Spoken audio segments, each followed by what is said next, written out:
is Ramakrishna. I am a physiotherapy student.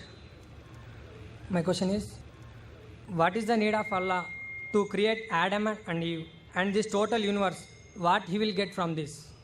And my second question is, everything is created by someone. So even God must have been created by someone. What is the meaning of Allah? Brothers asked three questions. The first question, why did God create Adam and Eve and what was his reason to create all this world and humankind? Allah subhanahu wa ta'ala created Adam and Eve, may peace be upon them both, so that the humankind could come. They were the great-great-grandparents. Allah says in Surah Hujurat, chapter number 49, verse number 13, Ya ayyuhan nasu inna khalaqnakum min zakrin wa unsa wa ja'alnakum shu'uban wa qaba'ila lita'arafu. Inna akramakum indallahi atqakum. Inna Allah alimun khabir. O humankind, we have created you from a single pair of male and female and have divided you into nations and tribes so that you may recognize each other, not that you may despise each other. And the most honored in the sight of Almighty God is the person who has taqwa. The criteria to judge any human being, it is not wealth, it's not color, it's not caste, it's not creed, it is taqwa, it is God consciousness, it is righteousness, it is piety. So Adam and Eve, peace be upon them both, they were our great-great-grandparents, of yours also and of mine also, all humankind. Therefore, I call you a brother. We are brothers in humanity. Allah says, Ya ayyuhan nas, O humankind. And Allah says in Surah Isra, chapter number 17, verse number 70, وَلَقَدْ كَرَّمْنَا بَنِي آدَمَ. Almighty God has honored all the children of Adam. Whether they are born in India, USA, UK, born in a Hindu family, or a Muslim family, or a Christian family, Allah says He has honored all the Bani Adam. If you are a human being, Allah has honored you. Whether your name is Zakir, Abdullah, Ramu, Shankar, if you are born as a human being, Allah has honored you. Now coming to the question, why has Almighty God created the human beings? Allah has created the human beings because Allah says this is one of His best creation. All the other creations of Allah subhanahu wa ta'ala, they obey Him. We have the angels. Whatever Almighty God says, the angels obey Him directly. They have no free will. The human being is the creation of Allah subhanahu wa ta'ala, which has a free will. We can either obey Him or disobey Him. So Allah has created such a creation. We are one of His best creation and the best of forms. But we have a choice of either obeying God or disobeying God. If we obey God, we will go to Jannah, we will go to Swarg, we will go to heaven. If we disobey Him, we will go to hell, we will go to Nark. So this is a test for the hereafter. Allah says in Surah Mulk, chapter number 67, verse number 2, Allazi khalaqal mauta wal hayata. It is Allah who has created death and life to test which of you is good in deeds. So this life is a test for the hereafter. So Allah has created the human beings, and Allah says in Surah Dhariyat, chapter number 51, verse number 56, وَمَا خَلَقْتُ الْجِنَّ وَالْإِنسَ إِلَّا لِيَعْبُدُونَ. That we have created the jinn and the men not but to worship Him. So we are supposed to worship, obey the commandment of Allah subhanahu wa ta'ala. So this is a different creation of Allah subhanahu wa ta'ala, which has the free will of even going against Allah subhanahu wa ta'ala or obeying Him. All the other things, the stars, the trees, the mountains, the Quran says they do sajda to Allah subhanahu wa ta'ala, they prostrate to Him, they obey Him. We have a free will. Now when Allah has given a free will, with the free will if we obey Him, we become higher than the angels. With the free will if we disobey Him, we become the partners of the devil. So He's created us for the test for the hereafter. Coming to your second question. Everything has a creator. Who created? God.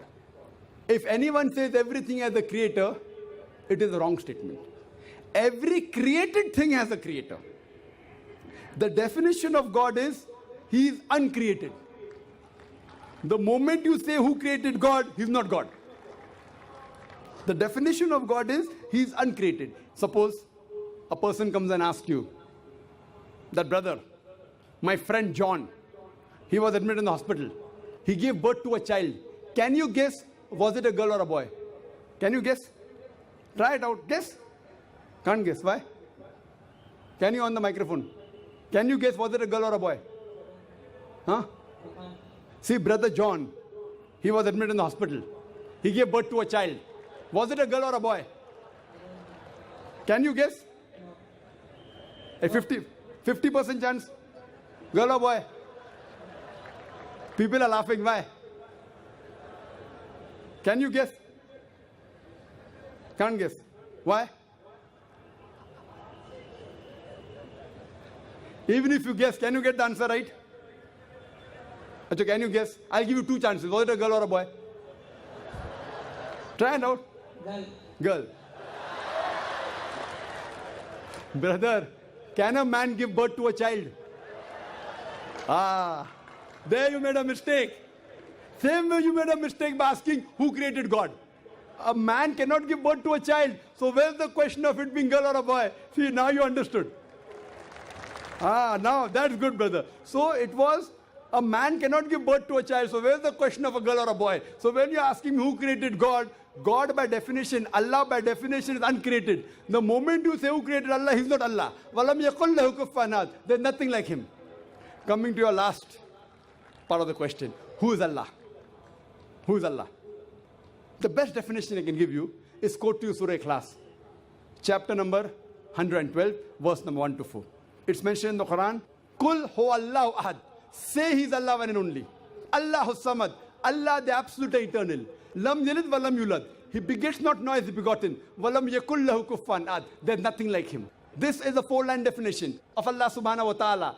Any human being, any person says so and so candidate is God. If that candidate fits in this four-line definition, we Muslims have got no objection in accepting that candidate as God.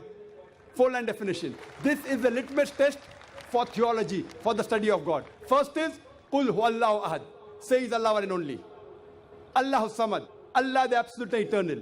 Lam yalid wa lam yulad. He begets not nor is he begotten. Walam yakul lahu kufuwan ahad. There's nothing like Him. If you go to the Hindu scriptures, the same is mentioned in the Hindu scriptures. Kul huwallahu ahad is mentioned if you read Chandogya Upanishad, chapter number 6, section number 2, verse number 1. Ikkam evidityam. God is only one without a second. Second test.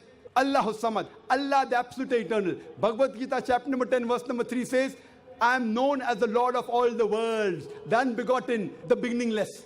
Third test. Lam yalid wa lam yulad. He begets not nor is he begotten. It's mentioned in the Shvetasvatara Upanishad, chapter number 6, verse number 9. Nachasya kasij, janita na chadipa. Of Him there are no lords. He has got no parents. Almighty God has got no father. He has got no mother.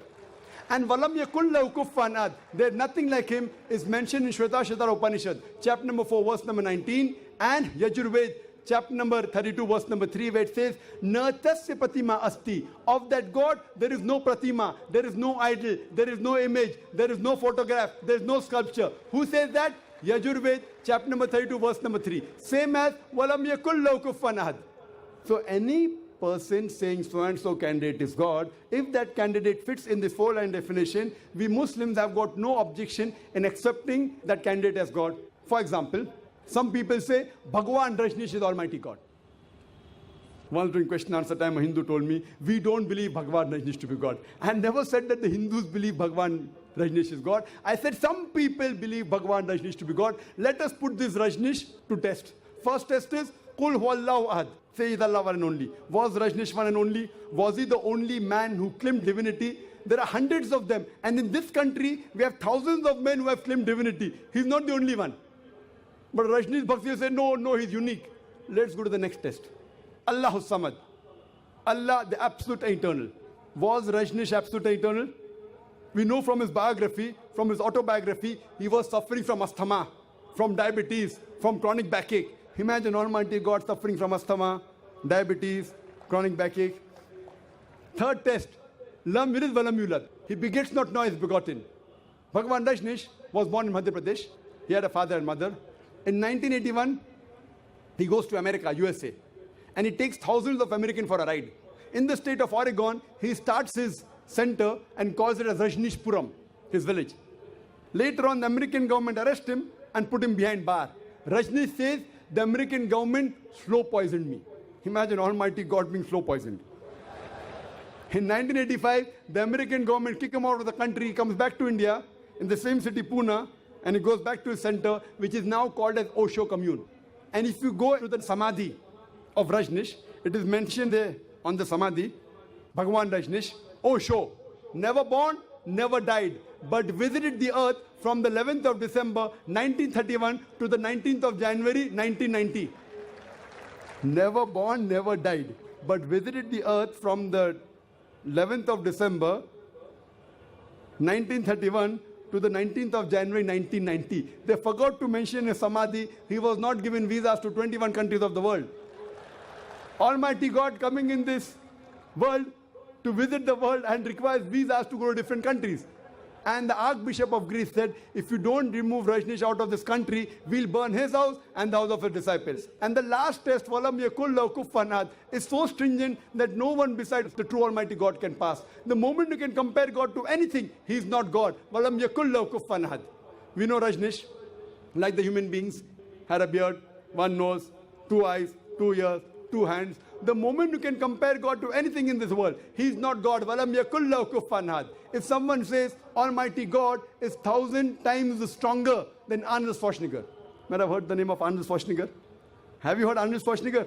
The person who got the title Mr. World, Mr. Universe. The strongest man in the world, the strongest man in the universe. The moment you can compare God to anyone, whether it be Arnold Schwarzenegger, whether it be Dara Singh, whether it be King Kong, whether it be 1,000 times or 1,000,000 times. The moment you can compare God to anything in this world, he is not God. Walam yakul lahu kufuwan ahad. There is nothing like him. So this is a 4-line definition of Allah subhanahu wa ta'ala given in the Quran. Whichever God you are worshipping, brother, put that God to the test of Surah Ikhlas. If that God passes, that is the true God. Otherwise, it's a fake God.